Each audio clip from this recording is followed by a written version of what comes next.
Alhamdulillahi wa kafa. Wassalatu wassalamu ala rasulillahil mustafa wa ala alihi wa sahbihi wa man wafa. Amma ba'd. Fa ya ibadallah, usi nafsi wa iyyakum bi taqwallahi faqad fazal muttaqun. Fala tamutunna illa wa antum muslimun. Faqala ta'ala: ya ayyuhalladzina amanu taqullaha haqqa tuqatih wa la tamutunna illa wa antum muslimun.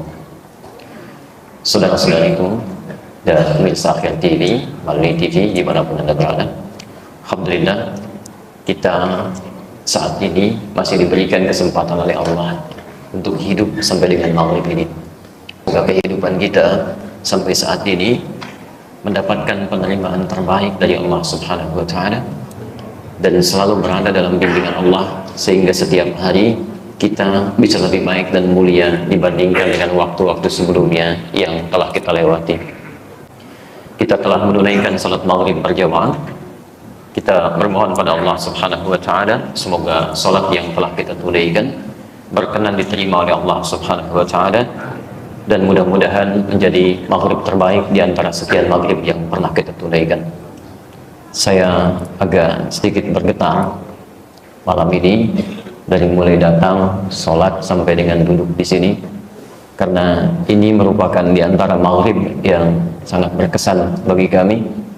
Ada yang tidak sekedar sholat dalam suasana yang nikmat karpetnya, tapi ada yang mau menempelkan keningnya bersujud kepada Allah Subhanahu wa Ta'ala, bahkan di tempat orang mulai membersihkan kakinya. Ada yang di keset, ada yang kemudian di tempat bagian paling bawah, ada yang di lantainya, ada yang kemudian di batakonya. Masya Allah. Dan ada orang yang kembali lagi karena nggak dapat saf di belakang dia, karena kami tadi agak datang terlambat. Saya hanya bisa bermohon pada Allah Subhanahu wa Ta'ala supaya kenikmatan iman yang telah Allah berikan maghrib ini pada kita selalu Allah jaga dalam jiwa kita, sehingga dalam setiap keadaan kita bisa praktekkan nikmatnya iman itu di setiap tempat, tidak hanya dalam keadaan saat ini saja. Karena yang tidak mudah itu bukan meningkatkan iman, tapi yang tidak mudah itu menjaga kenikmatan iman supaya tidak turun dalam setiap keadaan. Dalam hal ini Imam Al-Bukhari itu khusus mengeluarkan hadis-hadis Nabi SAW, mengumpulkannya menjadi satu bab dalam pembahasan Sahih Al-Bukhari beliau. Jadi dari 97 pembahasan di kitab Sahih Al-Bukhari itu, kalau antum buka pembahasan pertamanya, itu berisi Kitabul Iman, ada 57 hadis di situ.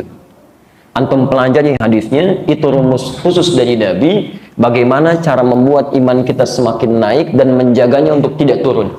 Di situ ada petunjuk amalan dari Rasulullah, bagaimana cara menaikkan iman dalam kehidupan ibadah ritual, dalam kehidupan ibadah sosial, bagaimana cara menekan maksiat supaya tidak muncul dari ujung kepala sampai dengan ujung kaki. Antum beli kitabnya, keluarkan salah satu bagiannya, tilawahi oleh antum, setiap hari ambil satu hadis. Dan insya Allah itu semua akan menghadirkan penjagaan Allah supaya iman kita dijaga sampai kembali kepada Allah Subhanahu wa Ta'ala. Ya, teman-teman, saya mohon maaf ya, tapi jangan dulu bahagia dan senang, karena persaingan kita jangan diukur dengan orang yang belum ke masjid. Ya, jadi tidak adil kalau kita mengukur semangat ibadah kita yang tinggi diukur dengan orang yang semangatnya masih lemah. Kalau Anda ingin bandingkan, selalu bandingkan dengan orang yang lebih unggul dibandingkan kita. Anda boleh bahagia sekarang bisa sholat dengan keadaan luar biasa, tapi ada di ujung sana orang yang sekedar untuk ke masjid pun dia sulit menemukan masjidnya, sampai sholat di atas puing-puingnya. Anda sekarang masjidnya diberikan kenikmatan luar biasa, fasilitasnya nyaman, keadaannya enak, tersebar dimanapun. Dengan semua masjid ini Anda masih membangun juga, sementara belum mengisi isinya dan belum tergerak untuk memakmurkannya. Anda butuh berapa masjid lagi untuk dibangun? Karena itu selalu bertanya pada diri kita setiap Anda bangun, hari ini mesti lebih baik dibandingkan dengan hari kemarin. Baik, seyogianya kita membahas dalam pertemuan ini lanjutan kajian serial Riyadhus Shalihin atau pembahasan kitab Riyadhus Shalihin.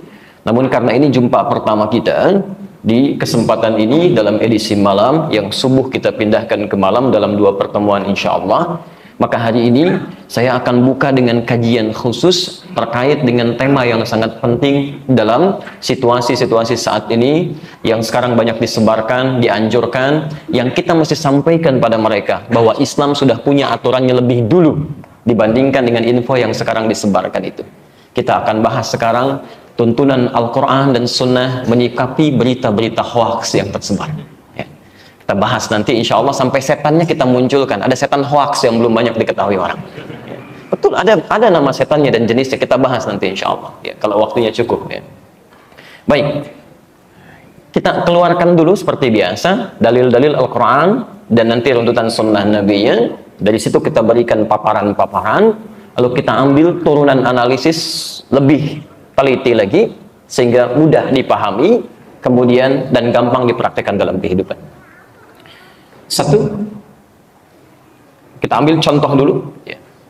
Quran surah 24 surah An-Nur dari ayat 11 sampai ayat 15. Quran surah 24 ayat 11 sampai ayat 15. Kita tampilkan dulu contoh-contoh berita hoax yang pernah terjadi di masa Nabi. Ya. Kemudian Quran surah ke-33 Al-Ahzab ayat 60. Ayat 60. Kita ambil dua contoh dulu. Nah, lalu bagaimana cara menyikapinya? Quran surah ke-49 ayat ke-6, Al-Hujurat ayat ke-6. Sudah? Kemudian kalau tidak sengaja menyebarkan itu sampai di kita, kemudian kita sebarkan, kita tidak tahu bagaimana isinya, tiba-tiba bermasalah, apa hukumnya? Kan? Quran surah 33 ayat ke-5. Quran surah 33 ayat ke-5. Tapi kalau Anda sengaja sebarkan juga, bagaimana turunan hukumnya?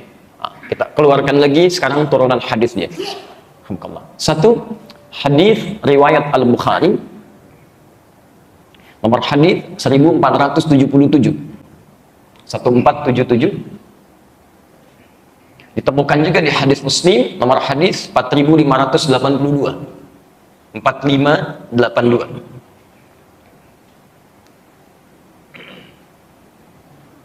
Ambil lagi di sekarang pakai kitabnya langsung ya, hadis Muslim jilid yang pertama Babul Muqaddimah hadis nomor 3. Hadis nomor 3 posisi sebelah kiri paling bawah ya. Cetakan tahun 2002 terbitan Darul Hadis. Sudah? Kalau sudah, mari kita turunkan bahasan kita dari hadis-hadis dan dalil yang telah tadi kita uraikan. Bapak dan Ibu sekalian, teman-teman sekalian, dulu saat Nabi SAW, khususnya setelah berhijrah ke Al-Madinah Al-Munawwarah, di usia beliau yang ke-53 tahun itu, sampai di sana telah muncul situasi-situasi yang menghadirkan kecemburuan sosial terhadap pribadi dan kedudukan Nabi di kalangan pembesar-pembesar yang tadinya dielu-elukan oleh masyarakat, sehingga dengan kedatangan Rasulullah SAW mereka merasakan ada keberkurangan dalam karisma, pesona dan pengelu-eluan yang senantiasa diberikan masyarakat pada mereka. Walaupun di sisi yang lain Nabi selalu berusaha mengangkat mereka agar derajatnya tidak turun dalam pandangan masyarakat. Inilah hebatnya Rasulullah SAW dengan sifat mulianya. Begitu datang di satu tempat, disentuh oleh beliau tokoh-tokohnya, diangkat, disampaikan kepada masyarakat supaya tidak berkurang karismanya. Hanya karena iman belum melekat pada tokoh-tokoh ini, mohon maaf, orientasi dunianya masih kencang, yang dicari cuma popularitas saja, sehingga dengan itu merasakan kegoncangan-kegoncangan luar biasa, merasa popularitasnya mulai turun. Akhirnya mereka berusaha mencari cara-cara bagaimana sekdianya Rasulullah SAW bisa turun popularitasnya, mereka naik kembali, bahkan kalau dimungkinkan, mohon maaf, lenyaplah Muhammad SAW dalam kehidupan di Madinah ini. Di antara sekian cara yang pernah dibangun oleh mereka, ada cara yang paling sederhana, sampai cara yang paling provokatif, bahkan sampai ke rencana pembunuhan, Pak. Sampai pembelotan, bahkan nanti turun Al-Maidah 51 yang pernah kita bahas itu. Di antara cara-cara yang mereka sampaikan, salah satunya adalah menebarkan isu-isu yang tidak benar terkait kehidupan Nabi sebagai pribadi atau bahkan kehidupan keluarga Nabi Sallallahu Alaihi Wasallam. Pernah satu ketika Sayyidah Aisyah radhiyallahu taala anha, ketika Nabi tegar mulai diprovokasi oleh mereka dengan isu-isu yang tidak baik, maka tuduhan mulai diarahkan kepada bagian dari keluarganya. Sayyidah Aisyah pernah dituduh selingkuh oleh mereka. Dalam satu perjalanan Rasulullah Sallallahu Alaihi Wasallam, singkat cerita, pernah singgah di satu tempat untuk istirahat. Ketika diteruskan perjalanan, karena Sayyidah Aisyah menyampaikan, barang saya ada yang tertinggal di antara perhiasannya. Maka Nabi karena sudah di perjalanan membimbing bagian dari rombongan-rombongan, menugaskan seseorang untuk membantu beliau mencarinya. Allahu Akbar, ketika itu kemudian sudah mulai ditemukan, berjalan beliau dalam keadaan terhijab, dalam keadaan terjaga dalam kebaikannya, maka tersebarlah berita di kemudian hari bahwa istri Rasulullah SAW melakukan selingkuh. Tersebar beritanya satu dengan yang lainnya, Masya Allah. Sampai turunlah kemudian pembebasan langsung dari tuduhan itu dari Allah Subhanahu Wa Taala dengan turunnya Quran surah ke-24 An-Nur ayat 11 sampai dengan ayat ke-15 itu. Itu tidak mudah, Pak, Bu. Nabi dengan sisi kemanusiaannya, karena semakin banyak orang berbicara, ini mengatakan, oh masa begini ya, oh ini begitu ya, oh nggak nyangka ya, padahal nyangka tuh. Dia orang ketika bilang nggak nyangka, sedang nyangka dia tuh, nggak nyangka ya, nyangka dia. Itu banyak hal terjadi pada saat itu, sampai-sampai Nabi memilih untuk mendiamkan diri dulu, menenangkan diri. Beliau sadar Aisyah itu orang baik, perempuan suci, perempuan terjaga. Tapi kalau nabinya defense dengan sekaligus, itu akan bertentangan langsung dengan umatnya. Itu tidak mudah, Pak, isunya. Sampai kemudian turunlah berita dari langit untuk membebaskan tuduhan-tuduhan yang tidak baik itu. Turun Quran surah ke-24 ayat 11 sampai 15. Kisah pertama. Begitu itu turun, maaf, sampai dengan tekanannya luar biasa, ya. Sampai disebutkan ifkun. Ifkun itu kalau dalam bahasa tuduhan, dalam istilah orang Arab, itu tuduhan yang sudah luar biasa kejam itu, ya. Innal ladzina ja'u bil ifki, sungguh orang-orang yang datang dengan tuduhan yang sangat kejam itu, yang tidak pernah dilakukan oleh seseorang, itu dosanya tidak mudah. Tapi apakah berhenti sampai di situ? Tidak. Muncul isu lain lagi, muncul isu lain lagi. Dan di antara tokoh yang paling populer menebarkan isu itu, bahkan diungkapkan dalam sejarah, dikenal dengan Abdullah bin Ubay bin Salul. Banyak ayat turun tentang orang ini, yang bahkan disebut dengan Abul Munafiqin, bapaknya orang-orang munafik sampai dengan hari kiamat. Ya. Allahu Akbar. Bapak Ibu sekalian, tidak cukup dengan keluarga Nabi. Begitu selesai peristiwa ini, kemudian ditebarkan kembali. Muhammad cuma tebar pesona saja, ngumpulkan kita di masjid, sementara dia hanya ingin mengumpulkan orang-orang untuk taat kepadanya, merubah tatanan kehidupan kita. Apa yang terjadi? Ini yang mesti Anda capai, ya. Garis bawah ini. Ternyata pembuat berita-berita hoaks ini, ya, maaf, kalau bukan orang beriman, nggak usah dipikirin, karena nggak punya iman. Di antara mereka ada yang sudah ngaku beriman, Pak. Ini yang paling bahaya. Ini yang paling bahaya. Bahkan sholatnya persis di belakang Nabi. Itu Abdullah bin Ubay bin Salul, Pak, Bu. Kalau sholat, itu persis di belakang Nabi, saf pertama.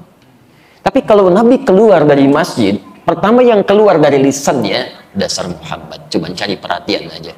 Saya sih cuma melengkapi dia saja di belakangnya untuk jadi makmum, untuk menghargai dia. Tapi dia memang cari perhatian aja buat kita. Dia bikin masjid di sini, kita bikin masjid lagi yang lain sebagai tandingan bagi masjid dia.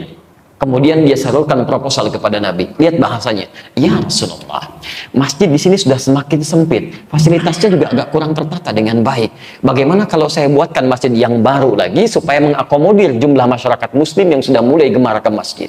Dibangunkan masjid baru. Allahu Akbar, sampai turun ayat di At-Taubah itu disebut dengan Masjid Dirar. Ternyata bikin masjid itu setelah jadi, dia sampaikan pada pengikutnya, ini markas kita untuk menyaingi markasnya Muhammad SAW. Turun perintah untuk menghancurkan masjid itu. Teman-teman tahu, kalau Anda jalan-jalan ke Madinah, saya sarankan saat umrah, Anda bisa singgah ke lokasi ini. Sampai sekarang, itu ada pedagang arang di sekitarnya, Pak. Pedagang arang. Kalau ditanyakan, kerabat kami pernah tanyakan, dari mana asal arang ini? Allahu Akbar, ditunjukkan persis di lokasi masjid yang pernah dibakar itu 15 abad yang lalu. Sampai hari ini selalu ngambilnya dari sana, dari sana, dari sana. Anda bisa bayangkan dampak berita yang tidak baik disampaikan oleh orang munafik, diabadikan oleh Allah untuk memberikan pesan bahwa ini sangat berbahaya sifat seperti ini. Tidak cukup sampai di sini. Begitu dihancurkan, dihasut lagi pada peristiwa Al-Maidah 51 yang pernah saya sampaikan dulu. Tapi bagaimana sikap Nabi? Masya Allah, tetap menampakkan kebaikan, tetap kemudian bergaul dengan penuh perhatian luar biasa. Sampai saat sakitnya, Pak, itu oleh Nabi, anaknya dipanggil, anaknya Abdullah juga, dan beda dengan bapaknya. Hati-hati, Anda jangan menyimpulkan kalau ada orang tua yang tidak baik, otomatis anaknya tidak baik, belum tentu. Bahkan anak seorang Nabi pun itu bisa keliru.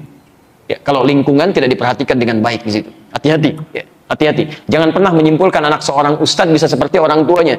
Kalau orang tuanya tidak memberikan perhatian serius, atau anaknya mulai mendapatkan pengaruh dari lingkungan yang tidak baik. Ini anaknya terbalik, bapaknya luar biasa jadi musuh Nabi, anaknya justru taat kepada Allah dan Rasulnya. Datang kepada Rasulullah, ya Rasulullah, ayah anda sakit, inna abi marid. Kata Nabi, khudh hadha a'ti, ambil ini, berikan kepadanya. Didoakanlah Rasulullah SAW. Begitu sampai di tempat ayahnya beristirahat, kata anaknya, ya abati hadha minan nabi. Pak, ini dari Nabi, katanya. Diambil oleh orang ini, dilemparkan. Siapa itu Muhammad? Cuma cari perhatian saja, katanya. Tapi apakah sikap Nabi berubah? Tidak.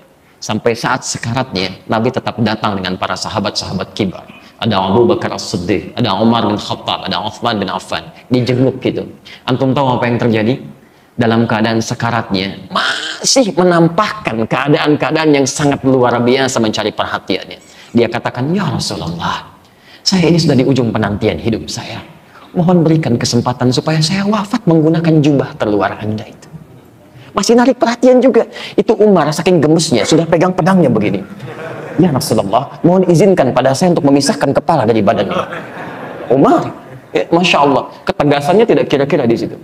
Perhatikan kalimat Nabi, tidak ya Umar, fakat jubah. Tidak, ini cuma pakaian luar saja. Diberikan, ini menandakan bahwa yang melekat pada Nabi tidak harus dikultuskan. Jelas ya? Yang kita ambil adalah ajaran-ajaran kebaikan berdasar perintah Allah Subhanahu wa Ta'ala. Tapi jangan sampai ada sesuatu terlalu dilebihkan sehingga menjadikan kita bergeser dari tuntunan Rasul yang sesungguhnya. Jelas di sini? Maka dikenakanlah jubah terluar itu, kemudian meninggal dalam keadaan mengenakan jubah Nabi, tapi tidak lekat dengan sifat munafik yang diabadikan oleh Al-Quran. Abdullah bin Ubay bin Salul, hidupnya begitu menyusahkan, wafatnya sangat kolokan. Itu ya. Poinnya, ketika kalimat-kalimat itu mulai muncul, apa respon Al-Quran? Dan kemudian berita yang disampaikan oleh Nabi SAW sebagai penegasan dari kalimat Al-Quran tadi, maka satu, turun ketentuan-ketentuan yang sangat indah, yang sifatnya nanti berlaku umum sampai hari ini. Kita buka, mohon izin kalau tadi ayat-ayatnya saya hanya bacakan secara umum saja. Ini di sini kita mulai detail analisis, karena di sini inti bahasanya. Quran surah 49 ayat ke-6. Maaf, saya pastikan dulu. Jelas insyaallah? Jelas uraiannya? Belum kita uraikan. Bagaimana bisa jelas sih? Antum kenapa malam ini ya? Belum saya uraikan, bagaimana bisa jelas? Kalau jelas saya pulang deh. Kita mulai dulu ya. Yang tadi bisa dipahami, sekarang kita mulai penjelasannya. Bismillahirrahmanirrahim. Bismillah. Saya coba untuk menulis ya. Mohon izin bagi sebagian teman-teman yang barangkali belum nampak terlihat dengan baik, silahkan menyesuaikan dengan mushaf yang ada. Saya ingatkan dari hari ini, dalam setiap pertemuan kita diusahakan antum bawa mushaf ya. Bawa mushaf minimal yang dari rumah, supaya mushaf itu bisa menjadi saksi bagi antum bahwa antum pernah menggunakannya saat di dunia. Oke? Baik. Baik, bismillah. Maaf, terdengar jelas menggunakannya ini? Tanya supaya agak lebih mudah. Quran surah 49 Al-Hujurat ayat ke-6. Ya ayyuhalladzina amanu. Saya tuliskan dulu kaidah pertama, nanti kita berikan penjelasan lebih detail ya. Bismillah. Ya ayyuhalladzina amanu. Saya garis sini. In ja'akum fasiqun, in ja'akum, ini fasiqun. Kalimat kedua, binaba'in fatabayyanu. Ini kaidah Quran yang pertama. Fatabayyanu. Selanjut ayatnya nanti kita bisa tafsirkan dengan lebih luas, ya. An tusibu qauman bijahalatin fatusbihu ala ma fa'altum nadibin. Oke, saya berikan titik dulu untuk terusan ayatnya untuk dijelaskan kemudian. Perhatikan. Apa adab seorang muslim yang mendapat petunjuk dari Al-Quran dan Sunnah Rasulullah SAW ketika menyebar berita-berita yang diduga keluar dari aturan yang semestinya, yang membuat kita bertanya-tanya atau bahkan kaget, kok bisa terjadi seperti ini, benar atau tidak? Maka berita seperti itu kita tanyakan disebut apa oleh Al-Quran, bagaimana cara menyikapinya, dan ternyata bukan hanya terjadi di masa saat ini, tapi dulu pun sudah pernah muncul dan disikapi oleh Al-Quran. Adab yang pertama, lihat kalimatnya, ya ayyuhalladzina amanu. Masya Allah, mohon izin fokus. Ayat yang turun untuk merespon kabar berita yang diduga meragukan atau yang disebut dengan hoax sekarang ini, kan? Itu ternyata ayatnya turun dimulai dengan kalimat iman. Hei orang-orang yang telah menyatakan dirinya beriman kepada Allah. Perhatikan. Bahkan panggilannya sifatnya umum, menggunakan kata alladzina, disebutkan 1080 kali dalam Al-Quran. Alladzina ini kata umum dalam bentuk jama'. Bisa mencakup, maaf, laki-laki, perempuan, besar, kecil, tua, muda, sedang sendirian, sedang berkelompok, semua dicakup. Seakan-akan Allah ingin katakan, hei semua orang yang telah merasa beriman kepada Allah. Jelas di sini? Baik. Yang penting Anda garis bawahi, ada kaidah dalam ilmu tafsir, bahwa setiap ayat yang dibuka dengan kalimat iman itu, maka informasi yang akan disampaikan, baik itu berita hukum ibadah atau berupa larangan tertentu atau sekedar informasi yang ingin disampaikan, maka ayat yang terletak setelah kata iman ini itu menjadi ukuran keimanan pemiliknya. Hati-hati.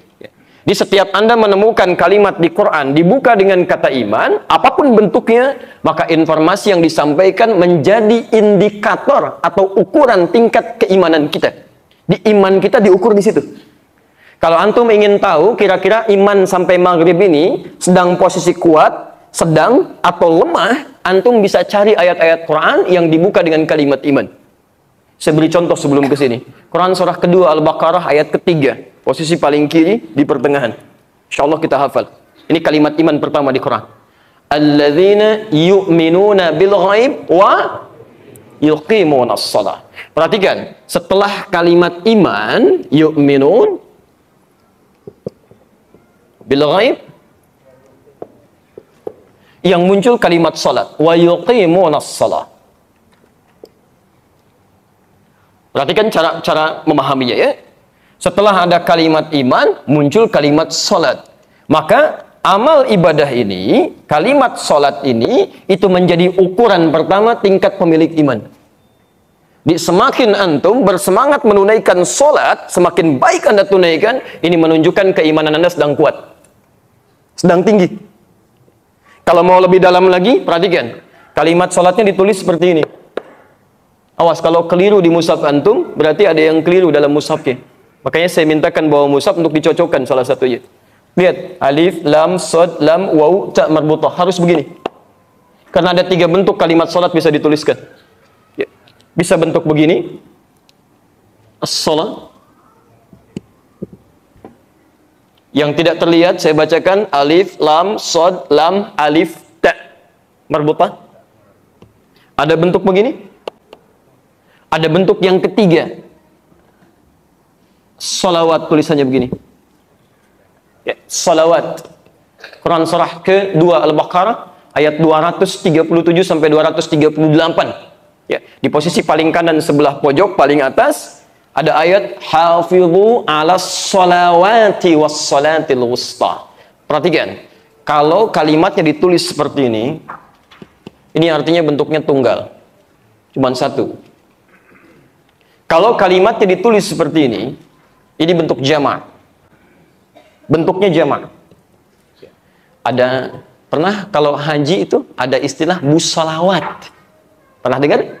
Ya, bis sholawat yang sabko itu. Antum kalau jarak sekitar 1,5 kilo, 2 kilo dari Masjidil Haram, suka ada bis yang mengantarkan ke haram kan? Bisnya dikenal dengan bis sholawat. Awas, harus pakai ilmu cara membacanya. Ada orang yang pahamnya, oh bis sholawat, begitu naik harus baca sholawat. Bukan. Ya.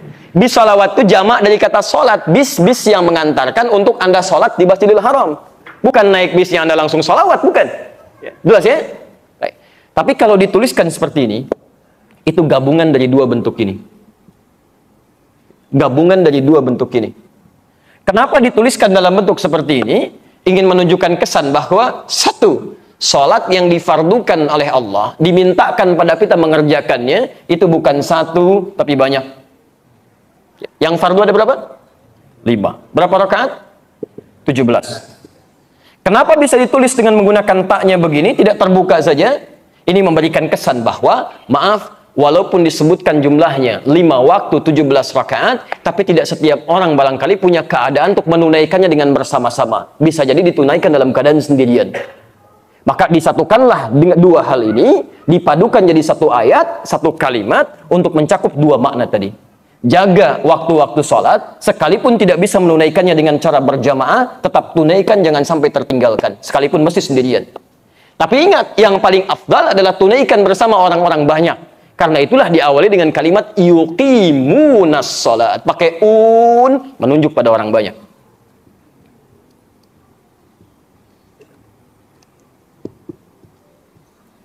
Nah, sekarang prakteknya, saya agak lambat. Antum ingin mengukur tingkat keimanan antum sedang kuat, sedang saja, atau sedang lemah. Cara pertama, baca dengan kalimat ini. Ya, as-salawat. Cek. Apakah waktu-waktu sholat itu yang diminta oleh Allah dijaga, antum jaga dengan baik, atau jangan-jangan masih malas-malas menunaikannya? Kalau Anda dalam sholat sendirian saja masih malas, apalagi menunaikan sholat berjamaah? Ini menunjukkan ada sesuatu yang kurang dalam iman Anda, lemah. Cara paling gampang ngeceknya begini. Sholat subuh jam berapa sekarang?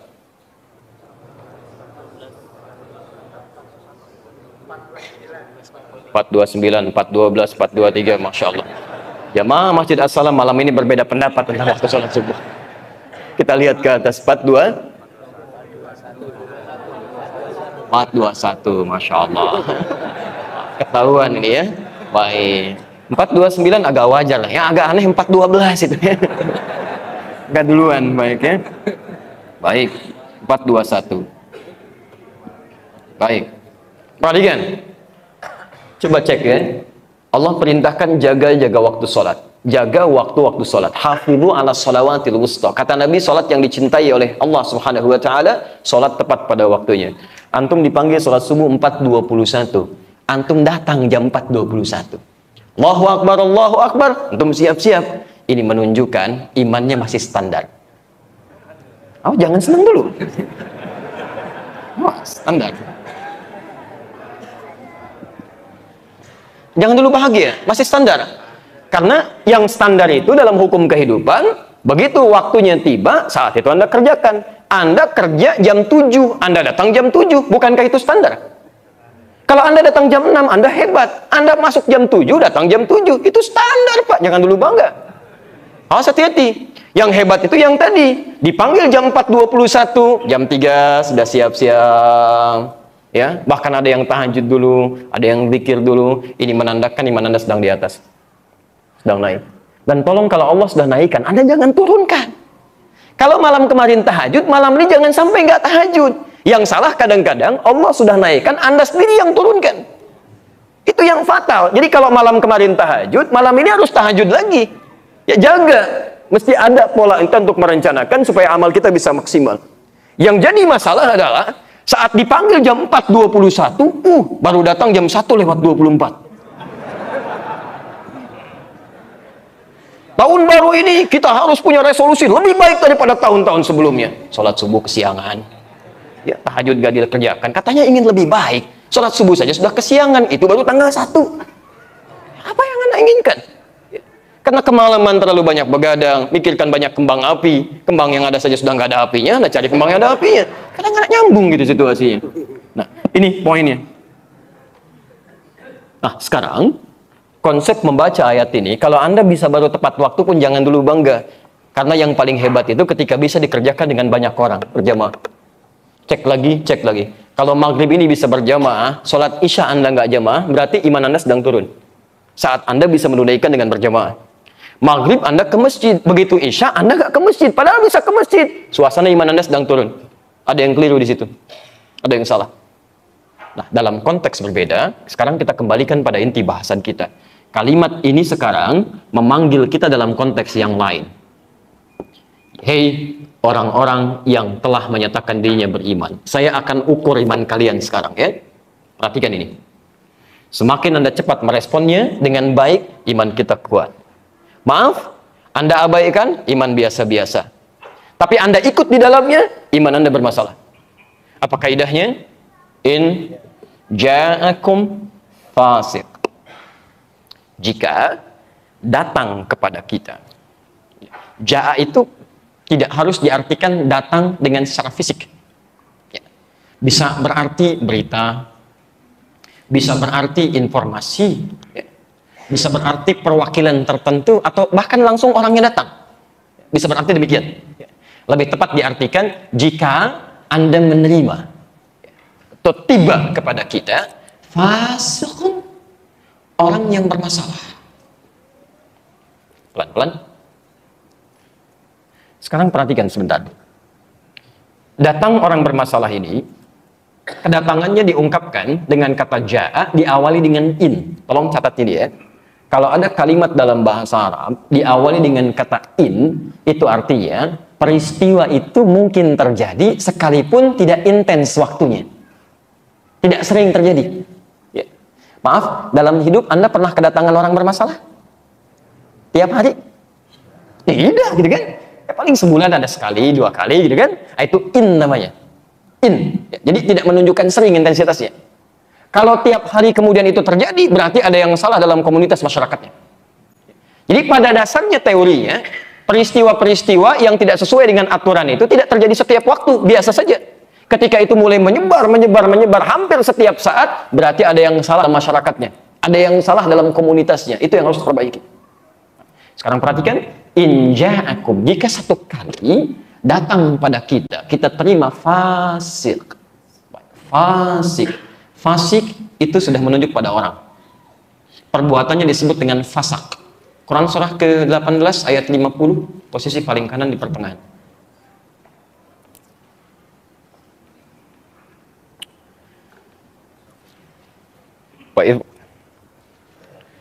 Wa idh qulna lil malaikati isjudu li adama fasajadu illa iblis. Kemudian oh, jangan ngarang. Itu Al-Baqarah 34. Ini ayat 50, ya. Baik. Kana minal jinni fafasaka an amri rabbi. Ya, fafasaka an amri rabbi. Fasak. Jadi fasak perbuatan dia. Fasak. Orangnya disebut fasik. Saya jelaskan sebentar supaya paham betul ya. Saya tidak menginginkan Anda menghafal, tapi harus paham.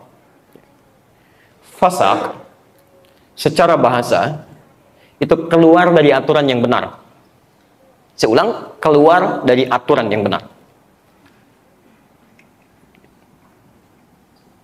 Keluar dari aturan yang benar.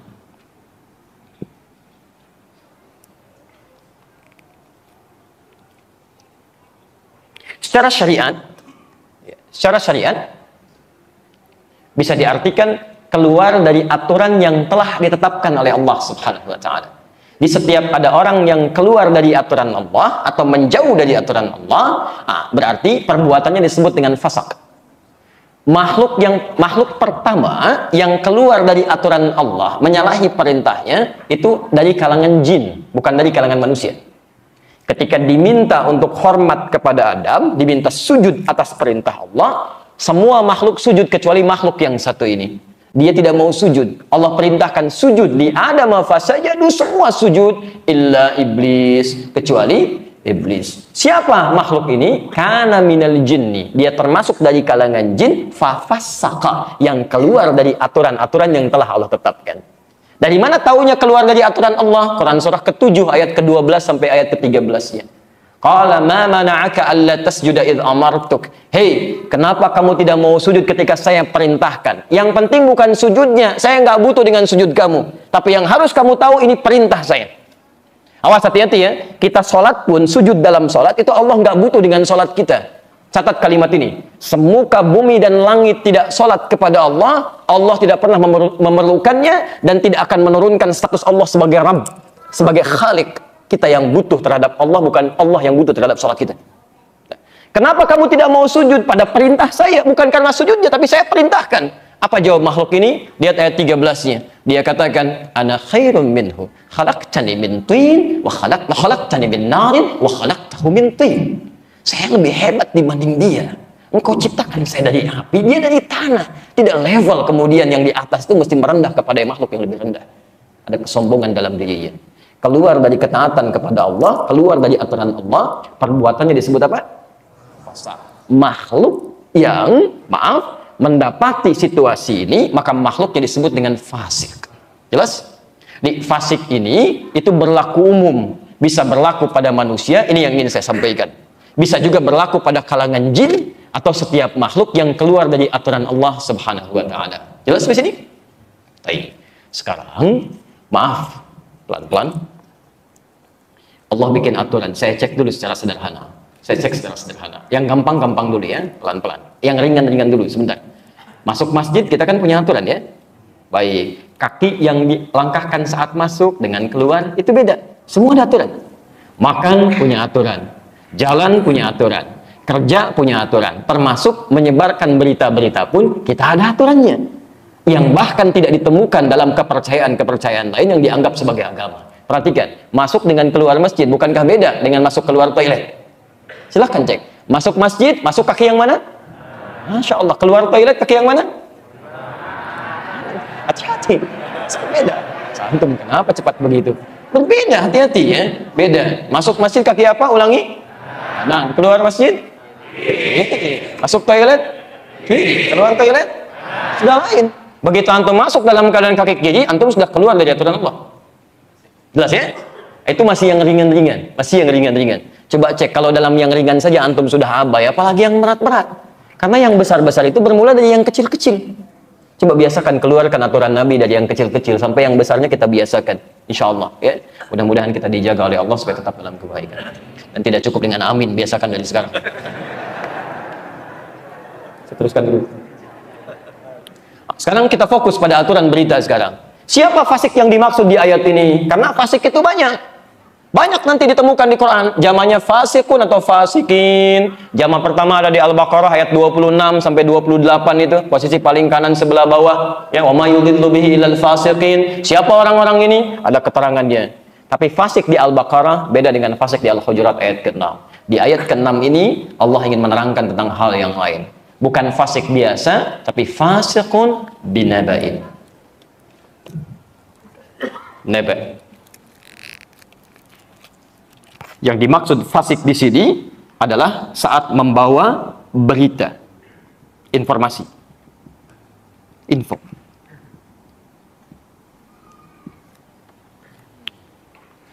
Perhatikan, pelan-pelan.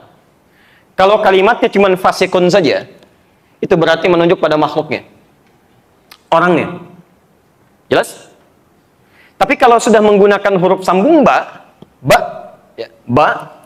ini punya 14 fungsi dalam bahasa Arab. Di antaranya makna ilsaq, sesuatu yang lekat dengan yang lain. Kemudian disambungkan dengan naba. Naba itu satu informasi atau berita yang ingin disampaikan. Ini menunjukkan kesan bahwa fokus, pelan-pelan, fokus. Yang penting yang ingin disampaikan bukan pada poin orang ininya saja, tapi pada berita yang akan disampaikannya. Ingat, kalau ada kalimat fasik atau huruf atau kata kerjanya fasak melekat dengan kalimat setelahnya menggunakan huruf ba, maka ba ini menunjukkan fungsi bahwa yang penting ingin disampaikan di kalimat ini bukan cuma orangnya ini saja, tapi juga harus fokus pada apa yang dia bawanya. Sekarang seakan-akan Allah ingin katakan, jika ada berita yang menurut Anda meragukan dibawa oleh orang fasik, fokusnya bukan karena fasiknya saja, beritanya pun bisa meragukan. Jelas? Apa sikap yang harus kita ambil, dan sikap inilah yang menentukan tingkat atau keadaan iman kita. Satu, fatabayyanu. Ulang, fatabayyanu. Apa artinya?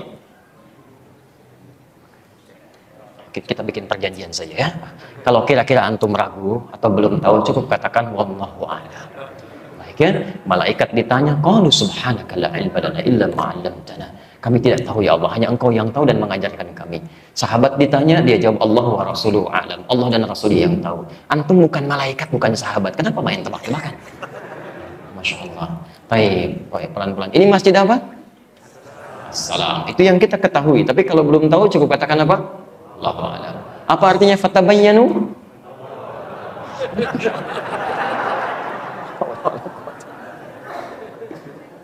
Baik. Fatabayyanu. Baik. Pelan-pelan, ada dua kalimat di sini yang harus kita garis bawahi. Satu, fa, huruf fa. Karena ada fa-nya di situ. Fatabayyanu. Saya pisah sebentar. Awas, hati-hati ya, ini yang paling penting bahasanya. Yang kedua, kalimat tabayyanu. Dan langsung menggunakan tasydid, diawali dengan ta. Bapak dan Ibu sekalian, ingat betul ini, setiap ada kalimat dalam bahasa Arab, diawali dengan huruf fa. Ya. Disebut harfu atfin bila hudud, huruf sambung di antara dua peristiwa, yang menunjukkan respon cepat tanpa jeda.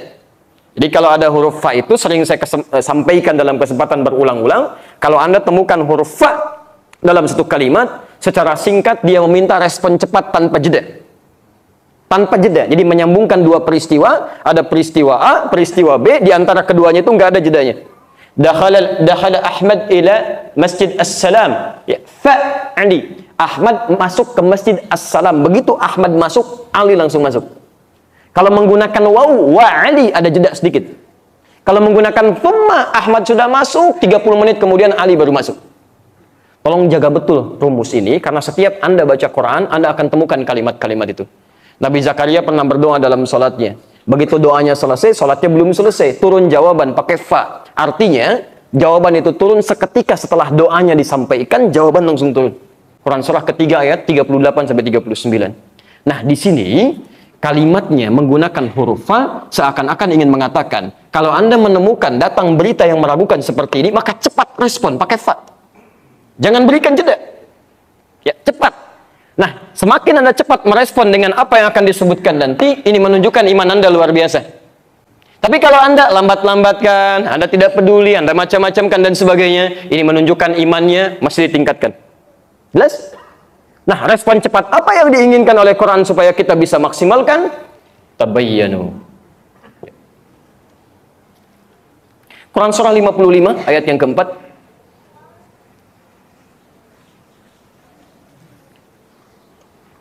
Surat apa? Ar-Rahman. Baik. Ar-Rahman 'allamal Quran, khalaqal insan. Kemudian 'allamahul bayan. Asal kata tabayyanu dari kalimat al-bayan. Pelan-pelan.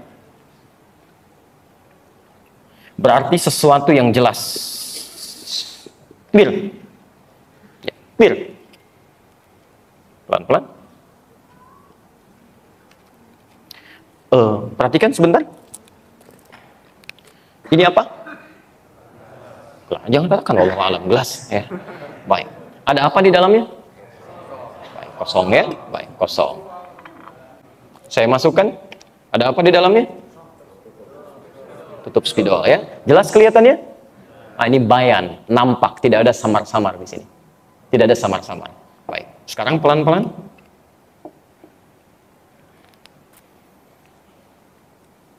Ada apa di belakang ini? Ini masih samar-samar. Mesti dibuka tirainya dulu baru kelihatan. Nggak ada apa-apa. Oke? Baik, baru kelihatan. Maka sesuatu yang jelas, yang sudah tidak ada celah dan samar lagi, itu yang disebut dengan bayan. Jelas, terang. Jelas di sini? Baik. Tapi kalau kalimatnya kemudian meminta kita untuk mulai mengurai segala sesuatu supaya jelas keadaannya, maka kalimatnya akan berubah dari bayan jadi kalimat lain. Apa kalimatnya? Seperti apa kita meresponnya?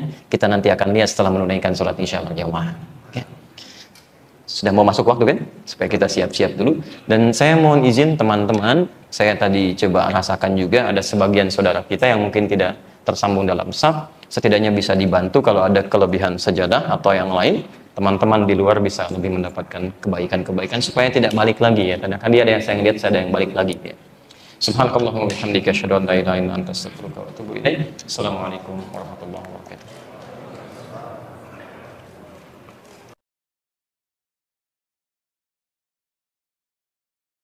Assalamualaikum warahmatullahi wabarakatuh. Alhamdulillah wassalatu wassalamu ala rasulillah wa ba'du. Teman-teman sekalian dan pemirsa Hayat TV, Madani TV dimanapun Anda berada, kita telah menunaikan salat isya berjamaah. Kita bermohon pada Allah Subhanahu wa taala semoga Allah berkenan menerima salat yang telah kita tunaikan dan mudah-mudahan menjadi salat yang pernah kita tunaikan dengan ikhlas karena Allah Subhanahu wa taala. Baik, kita lanjutkan dulu kajian kita. Sebelumnya saya ingin berikan dulu sebagai pengingat yang sangat penting ya. Masjid, fungsi paling utama itu untuk sholat. Itu fungsi pertamanya. Fungsi turunannya baru kegiatan lain. Itu ada di Quran surah ke-9 ayat 18. Innama ya'muru masajidallah man amana billahi wal yawmil akhir wa aqamas salat wa ataz zakat wa lam yakhsha innallaha. Jadi kegiatan pertama yang harus berjalan di masjid itu pertama kali sholat yang paling utama. Jadi kalau di masjid kemudian sudah bertalian dengan fungsi sholat bersamaan dengan kegiatan lain, maka sholat menjadi prioritas karena panggilan sholat itu bersumber dari masjid.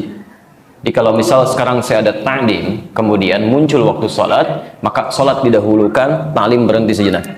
Karena dikhawatirkan ada orang datang memenuhi panggilan sholat, sementara Anda sedang menunaikan ta'lim di sini, orang tersebut karena kepentingannya sholat, jadi tidak jadi dia kembali melanjutkan perjalanannya. Siapa yang tanggung jawab dengan keadaan dia tidak sholat?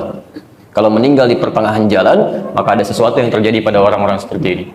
Maka saya nasihatkan dalam setiap pertemuan, jeda antara maghrib dengan isya, kalau ada waktu sholat tiba, maka sholat dahulukan, baru kemudian lanjutkan dalam kebaikan-kebaikan. Jelas di sini? Baik. Telah kita bahas bahwa Al-Quran memberikan respon pada peristiwa-peristiwa yang pernah terjadi di masa Nabi saat muncul berita-berita yang diduga sangat keluar dari ketentuan yang biasa atau bahkan menyimpang dari ketentuan Allah Subhanahu wa taala. Nah, responnya cukup mengejutkan karena kejadiannya terjadi di zaman Nabi, tapi responnya bersifat umum.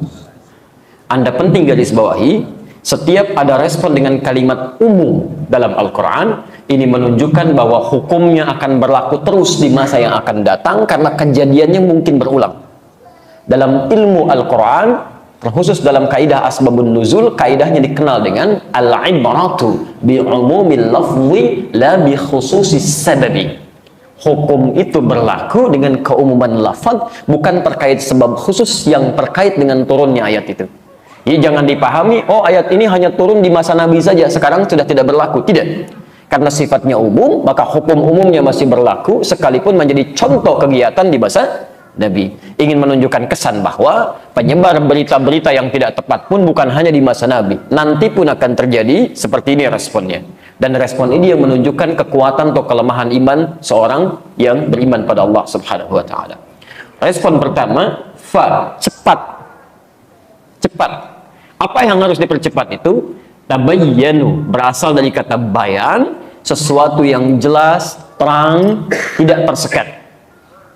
Kalau kemudian ada sekat-sekat yang menjadikan sesuatu tampak tidak jelas, kepastiannya, keadaannya, benar atau tidaknya, kemudian Anda ingin berusaha untuk mengurai sekat-sekat ini sehingga nampak jelas kembali apa yang akan Anda simak itu, atau Anda lihat, atau Anda kemudian perhatikan, maka kalimatnya dari kata bayan ditambah ta di depannya, kemudian diberikan tasydid, di huruf sebelum akhirnya. Jika huruf itu huruf hidup, bayan, alifnya huruf mati, maka iya-nya yang diberikan tasydid di sini.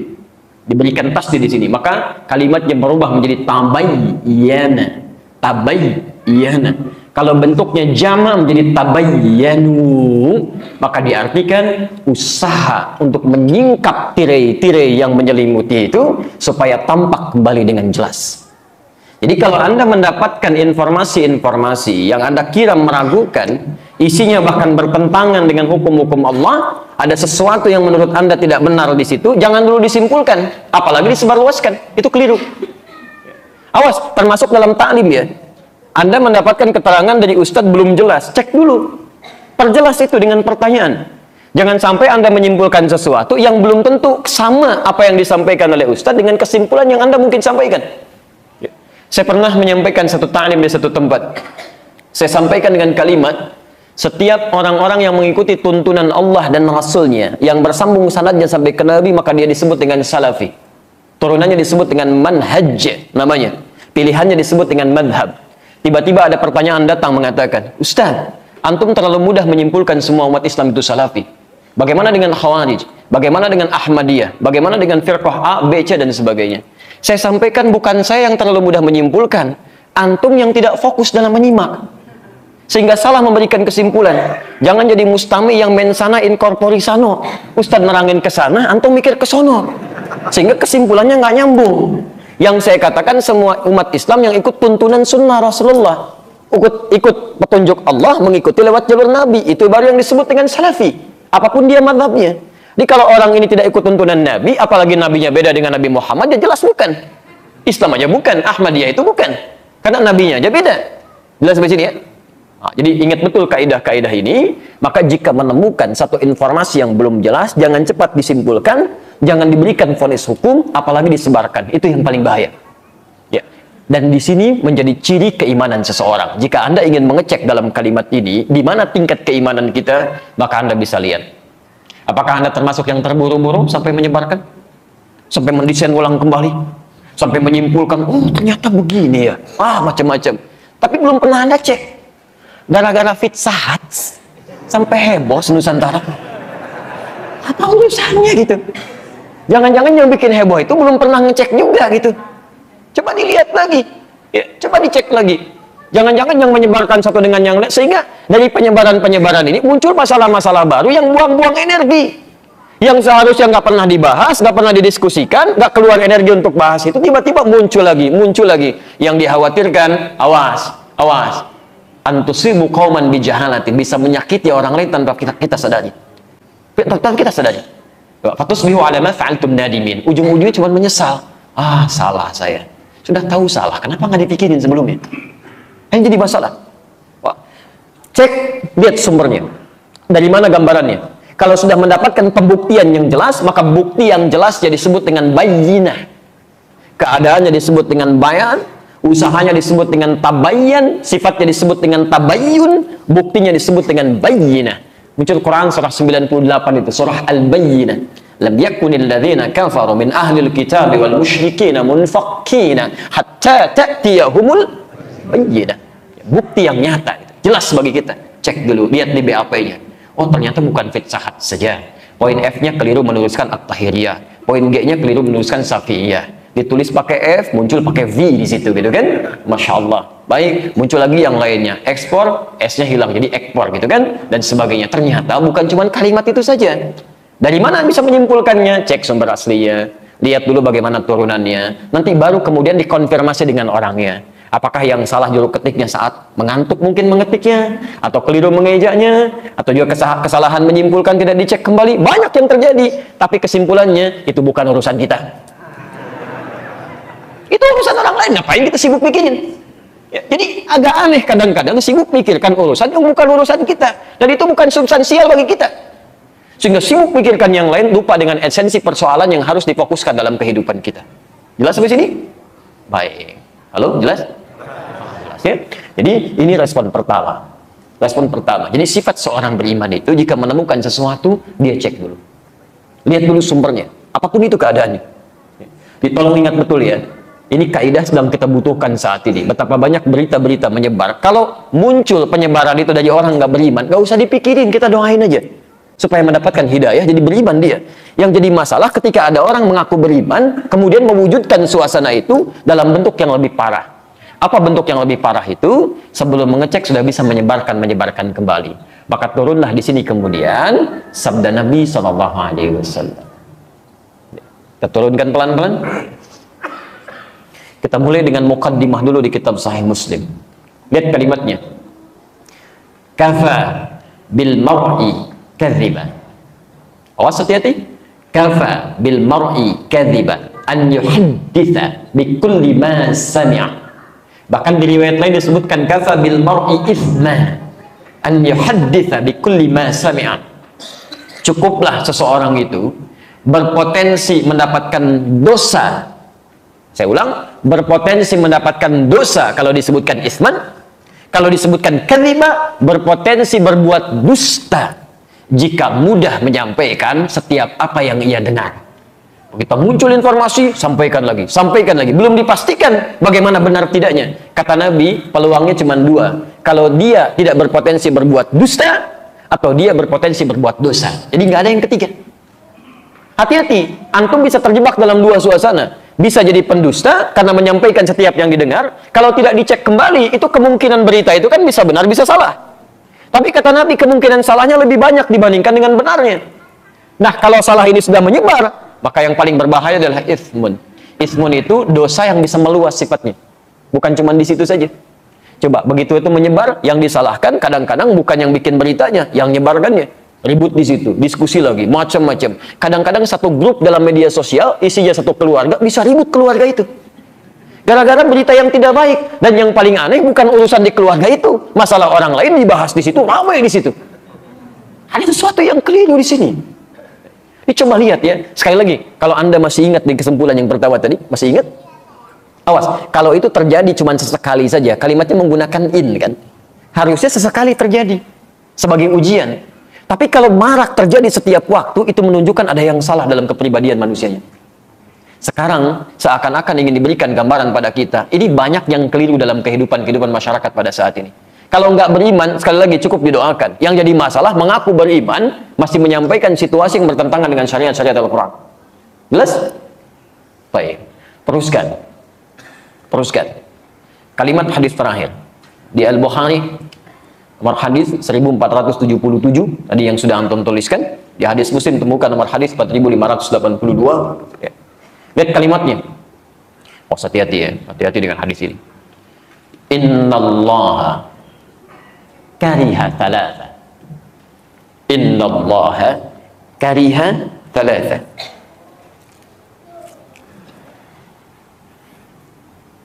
Saya tuliskan sebentar. Bismillah. Innallaha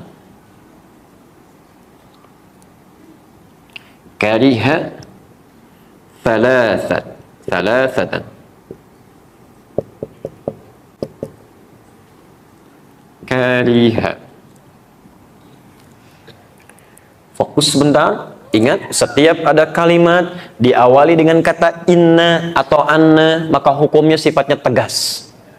Ada ketegasan di sini, ya. Kalau dalam bahasa bebasnya saya katakan sungguh tegas disampaikan, ya, sungguh tegas disampaikan. Allah itu kariha, sangat benci, tidak menyukai. Biasanya kalimat hadis itu agak sedikit lembut. Innallaha la yuhibbu, tidak menyukai. Tapi di sini kalimatnya tidak menggunakan tidak menyukai. Langsung kalimat paradoksnya, lawan yang negatifnya, kariha. Antum senang mana dikatakan? Senang mana kedengarannya? Maaf ya untuk yang para ikhwan. Antum senang mana menerimanya? Disebut tidak tampan atau disebut jelek? Saya ulang, senang mana? Disebut tidak tampan atau disebut jelek? Masya Allah. Baik, alhamdulillah. Dua-duanya tidak menyenangkan ya. Tapi kalimat pertama kan lebih sopan. Masya Allah, antum tuh makhluk yang luar biasa. Cuman sayang, nggak tampan aja gitu. Masya Allah. Yang kedua, antum jelek amat sih. Si amat aja nggak jelek, bisa gitu ya. Nah, itu kan nggak menyenangkan kalimat kedua ya. Ada nuansa yang tidak nyaman. Di sini, kalau kalimatnya menggunakan kalimat langsung, la yuhibbu, tidak menyukai. Tidak menyukai itu kan artinya benci. Tidak suka. Tapi kalimatnya tidak menggunakan kata la yuhibbu, tapi langsung menggunakan lawannya, kariha. Ini menunjukkan bahwa peristiwa yang akan disebutkan ini sangat tidak disukai oleh Allah. Ya. Jelas? Thalatha, ada 3. Awas jangan sampai antum terjebak satu di antara 3 ini. Ini berbahaya. Nomor satunya, qila wa qala. Qila wa qala. Ini kalimat ungkapan dalam bahasa Arab. Kalimat ungkapan. Qila wa qala itu, kalau sekarang dibuat peribahasa bahasa Indonesia, kabar burung yang tidak jelas. Katanya gitu. Ya. Nyaknya itu nggak tahu kemana. Ya. Ustaz, katanya kemarin nggak datang. Kata siapa? Ya katanya. Nyaknya siapa di situ?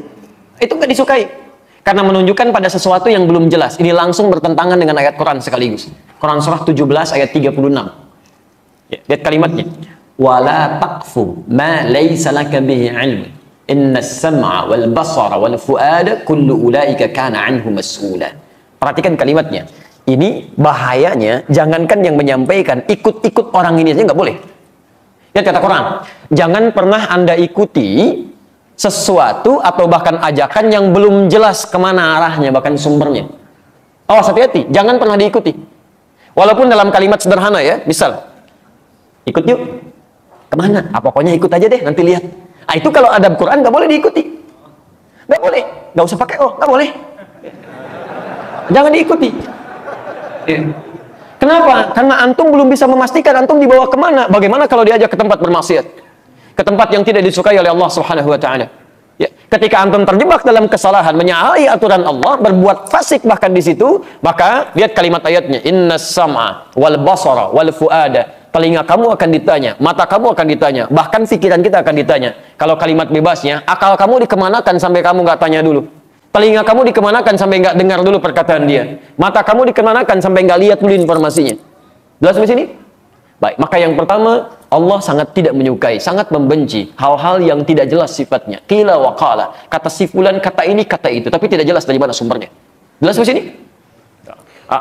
Apalagi dibawa dalam nuansa agama, itu nggak boleh. Ya, nuansa syariat itu ditinggalkan. Ya. Oke, dua, idha'atul mali, boros, menyia-nyiakan harta. Idha'atul mali, atau di sini idha'atul mali, ya. Menyia-nyiakan harta. Insyaallah. Orang ingin mendapatkan setengah roti, rebutan dengan 16 orang itu. Ya, di Aleppo pengen dapat susu, sampai ya Allah, jalan mungut-mungut di tempat sampah gitu kan. Bayinya sampai kurus kering untuk mencari-cari itu. Antum kok dibuang-buang? Ya? Nasi itu kan, berapa banyak yang terbuang itu dari makan itu. Dari rotinya, dari minumannya, tidak sedikit di antara sebagian orang-orang meminum aqua gelas cuma setengahnya, sebagiannya kemudian disimpan dibuang. Sementara orang-orang Palestina untuk mendapatkan minuman yang benar-benar bersih saja, itu mesti berjuang membebaskan dulu sumber minuman dari racun yang sudah diracun itu. Itu tidak mudah. Maka jangan disia-siakan. Termasuk idha'atul mali itu dari kata dhiya sifatnya. Bukan hanya menghilangkan esensinya, tapi menghilangkan nilai pahalanya. Awas, termasuk idha'atul mali itu menggunakan harta tidak pada tempat yang diridhoi oleh Allah Subhanahu wa Ta'ala. Misal, mohon maaf ya, tolong baca ini dengan baik ya. Baca ini dengan baik. Aturan Qurannya, setiap Allah tambahkan harta kepada kita, itu adalah peluang lain bagi kita untuk meningkatkan ibadah lewat harta itu. Karena mungkin peluang ibadah lewat sisi yang lain sudah kurang mampu kita tunaikan. Jelas ya? Ada orang sudah bisa puasa, bahkan Masya Allah, Seninnya sudah jalan. Tapi jangan dulu senang, karena yang lain sudah tambah dengan Kamisnya. Ada yang sudah puasa Senin Kamis, alhamdulillah, jangan dulu bangga. Orang lain sudah Ayyamul Bid. Ada yang sudah Ayyamul Bid, jangan dulu merasa gembira. Orang lain sudah puasa Daud. Hari ini puasa, besok tidak. Karena semakin banyak yang dikurangi, barangkali, Masya Allah dengan tenaganya dia puasa. Antum tidak bisa menyaingi itu. Karena ada ketidakmampuan. Allah berikan sumber yang lain. Gak usah nekat. Emang dia aja yang bisa Daud, besok saya Sulaiman. Gak bisa. Cuman sampai Daud aja, selesai di situ. Antum Daud aja susah, apalagi mau mencari yang lain. Maka dari situ Allah berikan kemudian tambahan lewat yang lain supaya antum maksimalkan ibadah di situ. Apa diantaranya? Harta. Karena itulah ketika Allah titipkan harta, turun kaidahnya. Antum baca betul, pahami titipan Allah yang maksimal pada diri antum itu apa. Quran surah misalnya ke-28 Al-Qasas ayat 77 itu. Ya, sampai dengan 79-nya. Jelas ketentuan harta itu. Wabtaghi fi ma ataqallahu daral akhirah wa la tansa nasibaka minad dunya. Perhatikan kaidahnya. Setiap kami tambahkan keluasan harta benda, kata Allah gunakan itu untuk mencari peluang terbaik mendapatkan tempat di akhirat. Dengan kata lain, gunakan untuk ibadah, untuk mendapatkan kemuliaan akhirat. Karena mungkin kamu belum terbiasa bangun malam sambil berlama-lama, hafal Quran belum didapatkan. Masya Allah, puasa belum dijalani dengan konsisten yang sunnahnya. Nih, tambah dengan ini. Kalau orang baca, kamu belum mampu baca dengan maksimal, minimal sedekah dengan hartamu ini, belikan mushafnya, simpan di masjid. Satu hurufnya dibacakan, kamu dapat bagian 10 kebaikannya. Masya Allah, itu yang kita ambil.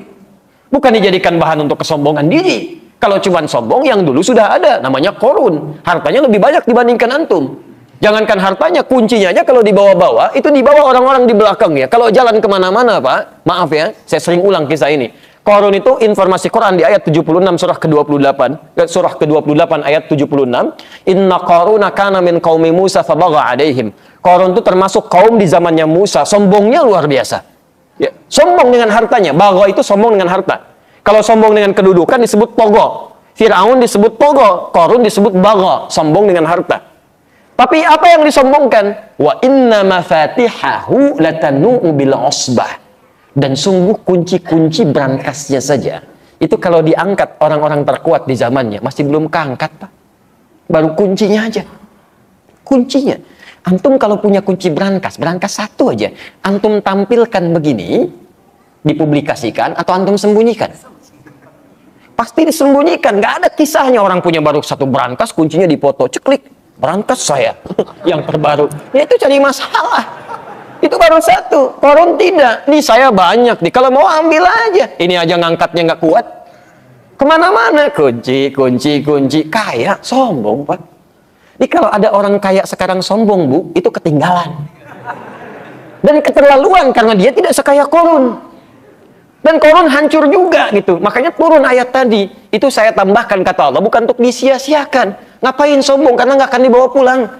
Gunakan untuk peluang beramal. Ada baju baru, pakai dulu untuk beramal. Pakai untuk sholat dulu. Kan? Ada alas kaki baru, gunakan untuk ibadah. Sehingga ketika Allah ambil, maaf, kalau Allah titipkan kepada kita sandal. Hakikatnya sandal itu punya siapa? Sudah, kita cuma dititipin aja. Mumpung masih dititipkan, gunakan dengan baik sebelum itu diambil lagi. Saya ulangi, sandal punya siapa? Kalau ada hilang, jangan marah. Tugas antum mencari, ikhtiar, bukan marah. Awas, bukan marah. Yang punya siapa? Sudah. Kalau yang punya sudah mau ngambil, tinggal di mana kemudian dia dititipkan. Mungkin gantian. Ya, antum ikhtiar aja cari. Kalau sudah tidak didapatkan, mungkin Allah mengganti, dititipkan kepada yang lain. Tapi hati-hati kalau ngambilnya dengan cara yang tidak salah, ada sesuatu yang mungkin yang haram yang akan diambil dari antum. Karena rezeki pencuri itu rezeki yang haram. Ya. Tapi poinnya adalah bukan itu. Poinnya, mumpung masih dititipkan, gunakan pada yang baik. Kalau sudah nggak ada, antum nggak punya peluang lagi. Itu yang dimaksimalkan. Ya, kendaraan segalanya, sehingga hisabnya gampang.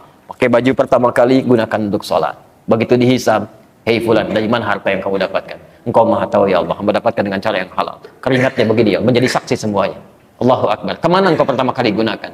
Ya Allah, bajunya bicara untuk sholat. Enak hisabnya. Antum punya baju baru digunakan untuk apa? Masya Allah.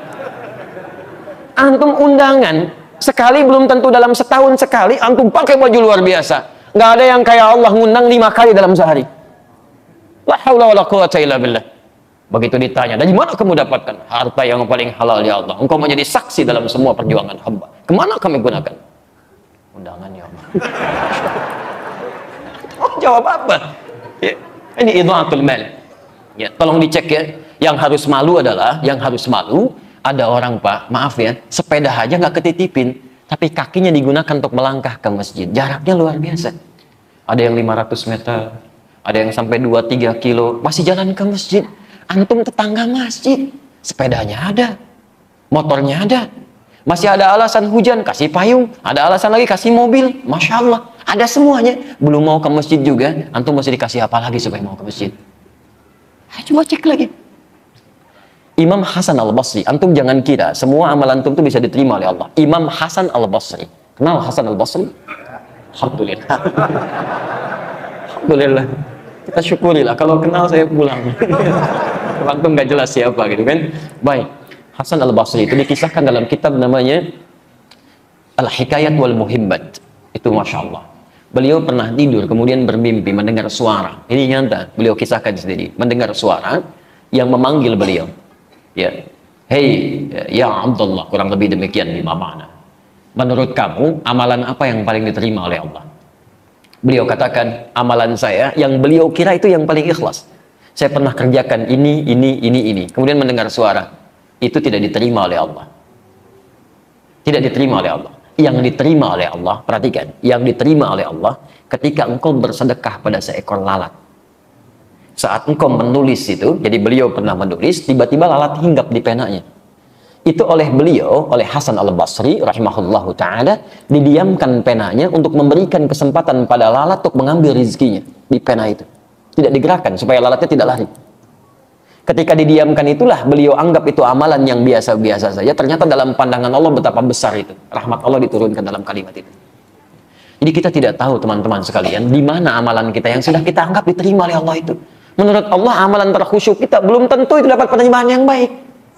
Karena itu antum mesti berlomba. Begitu dapat titipan, gunakan yang baik, gunakan yang baik, gunakan yang baik. Jelas sampai sini? Baik. Yang ketiga, kathratus su'al. Kathratus su'al. Banyak bertanya, Allah. Banyak bertanya, menanyakan pada sesuatu yang sudah jelas keterangannya. Kathratus su'al. Ya. Dan ini bisa menimbulkan masalah. Seperti umatnya Nabi Musa alaihissalam. Ya. Kalimatnya jelas, sembelih sapi, nggak usah nanya, sapi banyak, malah ditanya. Sapi yang bagaimana ya? Warnanya apa? Warnanya kuning. Nyari lagi yang agak susah. Nyari ke kuning-kuningan, safra gitu kan? Ya, setelah jelas, kuning yang mana ya? Kan kuning agak banyak. Cari itu yang tidak ada cacatnya, nggak pernah dipakai membajak sawah, mulus, halus, tidak ada cacatnya. Carinya lebih susah lagi. Makanya kalau ada sesuatu yang sudah jelas kemudian disampaikan, jangan banyak dipertanyakan supaya tidak sulit memahaminya. Nah, beli sabun ya, clear. Sabun apa saja, selesai. Sabun apa, Pak? Lifebuoy. Jadi terbatasi. Yang dicari halus Lifebuoy. Di mana, Pak? Indomaret ya. Terbatasi lagi. Nyarinya mesti di Indomaret. Indomaret yang mana, Pak? Kan ada 3. Yang paling jauh di ujung ya. Hati-hati. Kan pelayannya di situ ada yang laki-laki, perempuan. Yang mana, Pak? Yang laki-laki. Awas. Begitu nyampe sana, balik lagi. Kok kamu nggak beli sabun? Pak, pelayan yang laki-laki nggak ada, Pak. Ada yang perempuan. Padahal perintah awalnya gampang, cari sabun, selesai. Dan antum awas, kalau orang tua meminta anaknya membeli sesuatu, anaknya belikan karena kalimatnya umum sifatnya, antum nggak boleh protes. Nggak boleh protes. Ya, nak beli shampoo ya, dibelikan oleh anaknya, datang dengan shampoo clear misalnya. Antum pengennya zinc, kok beli yang clear? Kan papa bilangnya shampoo. Selesai sampai sini. Ya, jelas ya? Jadi kalau ada sesuatu yang sudah terang, sudah jelas, jangan banyak dipertanyakan sehingga mendapatkan kesulitan-kesulitan dalam prakteknya. Nah, kesimpulannya di sini, jika ada berita yang menyebar dalam hal yang tidak baik, pertama pastikan dulu sumbernya. Jangan menebarkan sesuatu yang bisa melahirkan dosa. Hindari kesimpulan yang tidak tepat. Yang kedua, pastikan sumbernya baik. Yang ketiga, mohon maaf, jangan cepat disebarluaskan sebelum nyata maslahat atau madaratnya. Dan sekalipun Anda telah jelas mengetahui dari mana sumbernya, itu pun tidak harus kemudian Anda sebarkan lagi pada orang lain jikalau tidak ada manfaat yang bisa hadir dalam kehidupan bermasyarakat. Jelas di sini? Ya. Jadi tidak setiap yang sudah kelihatan jelas sumbernya langsung Anda ekspos, tidak begitu. Ini ada manfaatnya enggak? Kalau nggak ada manfaatnya, tinggalkan. Kalau ada manfaatnya, sebarkan. Dan itu yang bisa menghadirkan pahala untuk kehidupan kita. Kalau pernah terjadi dalam kehidupan kita, menyebarkan sesuatu yang tidak kita tahu, kemudian tiba-tiba jadi keliru itu, maka insya Allah kalau dilakukan dengan cara yang tidak sengaja, karena ketidaktahuan dan tidak ada ilmu di situ, termaafkan sepanjang kita bisa bertobat dan beristighfar pada Allah tanpa mengulanginya. Ketentuannya ada di Quran surah ke-33 ayat yang kelima itu. Baik. Jadi inilah materi yang kita bahas untuk pertemuan jumpa pertama kita di malam ini. Insya Allah sebagai respon pada berbagai macam himbauan yang muncul sekarang, sesungguhnya kalau syariat Islam itu ditunaikan dengan benar, gampang kehidupan itu. Tenang hidup ini. Ya. Maka jika Anda seorang pemimpin, inilah pemimpin yang kalau memang menyatakan muslim, beriman kepada Allah, maka buktikan keimanan Anda dengan mengikuti tuntunan Allah dan sunnah Rasulullah SAW. Jika Anda jadi pengusaha yang beriman. Jika Anda jadi ustadz yang beriman. Jika Anda jadi guru yang beriman. Quran tidak pernah meminta semua orang Islam yang beriman jadi ustadz seluruhnya. Anda silahkan jadi apapun sepanjang Anda jadi orang muslim yang beriman dan soleh. Jelas, pengusaha yang soleh, pemimpin beriman yang saleh, diplomat yang saleh, birokrat yang saleh, itu yang diinginkan oleh Al-Quran Al-Karim dan keterangan Rasulullah Sallallahu Alaihi Wasallam. Saya ingin pastikan dulu Bapak Ibu sekalian, baik, jelas uraiannya, dipahami dengan baik. Kalau sudah jelas, ingat betul, saya tidak akan mengulang kalimat Quran, saya hanya ingin sebutkan hadis Nabi SAW saja. Riwayat Al-Bukhari, nomor hadis 1477, ya kan? Lihat kalimatnya, Innallaha kariha thalathah. Allah sangat benci pada 3 hal. Sangat benci pada 3 hal. Pertama, qila wa qala, berita yang tidak jelas sumbernya. Yang kedua, idha'atul mali, sesuatu yang disia-siakan dari harta benda. Dan yang ketiga, kathratus su'al, banyak bertanya pada sesuatu yang sudah jelas keterangannya. Jelas keterangan yang disampaikan?